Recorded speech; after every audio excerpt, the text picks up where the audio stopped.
Hi friends, എൻ്റെ പുതിയ വീഡിയോയിലേക്ക് എല്ലാവർക്കും സ്വാഗതം.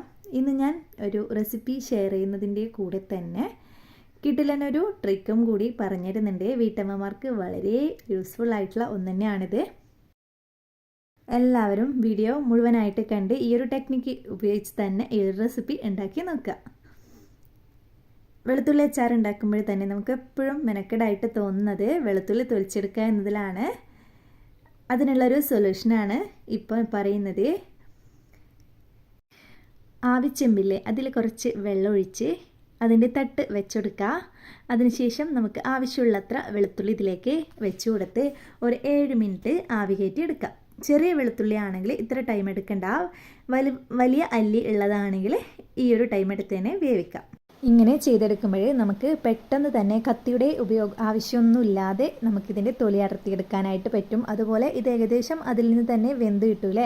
അപ്പോൾ അച്ചാർ ഉണ്ടാക്കുന്ന ആ ഒരു ടൈമിൽ അത്ര ടൈമൊന്നും നമുക്ക് വേണ്ടി വരില്ല. കുട്ടികൾക്ക് വരെ നമുക്ക് ഇത് തൊലിക്കാനായിട്ട് കൊടുക്കാം. അവർക്കും ഈസി ആയിട്ട് തന്നെ ചെയ്തെടുക്കാൻ പറ്റുന്നതാണ്. അങ്ങനെ ഇതാ മുഴുവനായിട്ടും ഞാൻ തൊലിച്ചെടുത്തിട്ടുണ്ട്. ഇനി ഇതാ നമുക്ക് അച്ചാർ ഉണ്ടാക്കാനായിട്ട് ആവശ്യമുള്ള കാര്യങ്ങൾ ചെയ്യാം. ഒരു പാത്രം എടുത്തിട്ടുണ്ട്. 4 വറ്റൽമുളക് ചേർത്തെടുത്തു. ഇതിൽ കൂടുതൽ അളവിൽ നിങ്ങൾക്ക് വേണമെങ്കിൽ ചേർക്കാം. 4 എന്ന് പറയുന്നത് തീരെ എരിവില്ലാത്ത ഒരു അച്ചാറിലേക്ക് എടുക്കുന്നതാണ്. നിങ്ങൾക്ക് വേണമെങ്കിൽ 5ഓ 6ഓ എടുക്കാം. 1 ടീസ്പൂൺ കടുകും 1 ടീസ്പൂൺ ഉലുവയും കൂടി ചേർത്ത് ഒന്ന് മൂപ്പിച്ചെടുത്തു.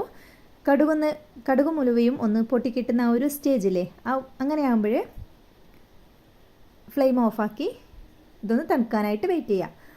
ഹൈ ഫ്ലെയിമിൽ വെച്ചിത് കരിച്ചെടുക്കാൻ പാടില്ല. പെട്ടെന്ന് തന്നെ ഒന്ന് വറുത്തിട്ടട്ടെ എന്നുള്ള ചിന്തയിൽ ചെയ്തെടുത്താൽ ഇത് കരിഞ്ഞ് അച്ചാറിൻ്റെ ടേസ്റ്റൊക്കെ മാറിപ്പോയോ ചെയ്യുള്ളൂ.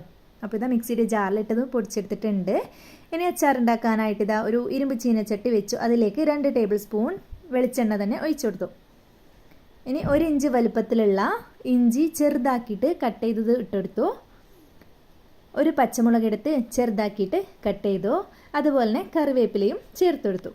ഇതൊന്ന് ഇളക്കി കൊടുത്ത് ഒന്ന് ജസ്റ്റ് ഒന്ന് മൊരിച്ചെടുക്കുക. ഫ്ലെയിം മീഡിയത്തിൽ വെച്ച് വേണം ചെയ്യാനായിട്ട്, കരിഞ്ഞു പോകാനായിട്ട് പാടില്ല. ഇതൊന്ന് മൊരിച്ചെടുത്താൽ നമ്മൾ റെഡിയാക്കി വെച്ചിട്ടുള്ള വെളുത്തുള്ളി ഇതിലേക്ക് ചേർത്ത് കൊടുക്കാം.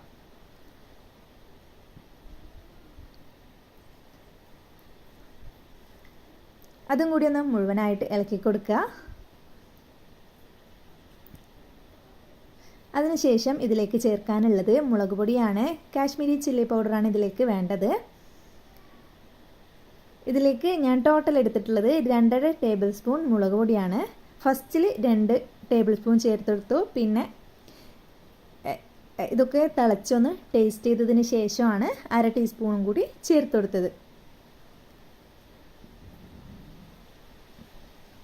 മുളക് പൊടി ചേർത്തതിൻ്റെ കൂടെ തന്നെ 1/4 കപ്പ് വിനീഗറും കൂടി ഒഴിച്ചെടുത്തിട്ടുണ്ട്.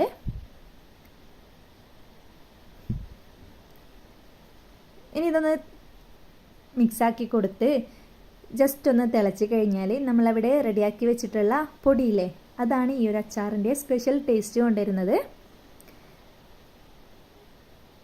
അതും കൂടി ഒന്ന് ചേർത്തെടുത്ത് നല്ല പോലെ ഒന്ന് മിക്സാക്കി കൊടുക്കാം.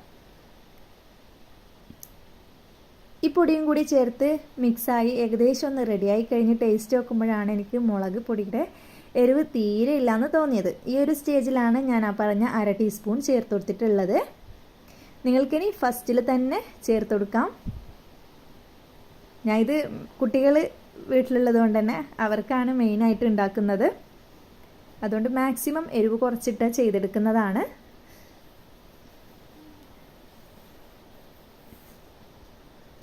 ഇനി ഇതാ ഒരു 2 ടേബിൾ സ്പൂൺ നോർമൽ വാട്ടറും കൂടി ചേർത്ത് കൊടുക്കുന്നുണ്ട്. അതും കൂടി ചേർത്ത് ഒന്ന് നല്ല പോലെ ഒന്ന് തിളപ്പിച്ച് എണ്ണ തെളിയുന്ന വിധത്തിൽ ആക്കിയെടുക്കുക. അതിൻ്റെ ഇടയിൽ ഞാൻ ഉപ്പിൻ്റെ കാര്യം പറയാൻ വിട്ടുപോയി. ആവശ്യത്തിന് ഉപ്പും ഇതിലേക്ക് ചേർത്ത് കൊടുക്കുക.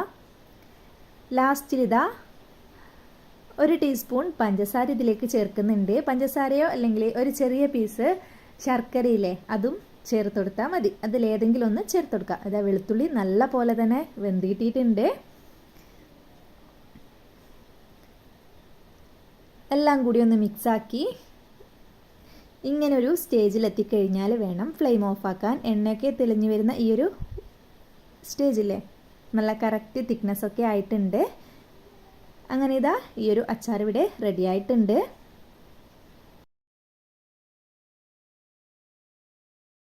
വളരെ രുചികരമായ ഒരു അച്ചാർ റെസിപ്പി തന്നെയാണിത്. എല്ലാവരും ഇതൊന്ന് ട്രൈ ചെയ്ത് നോക്കുക.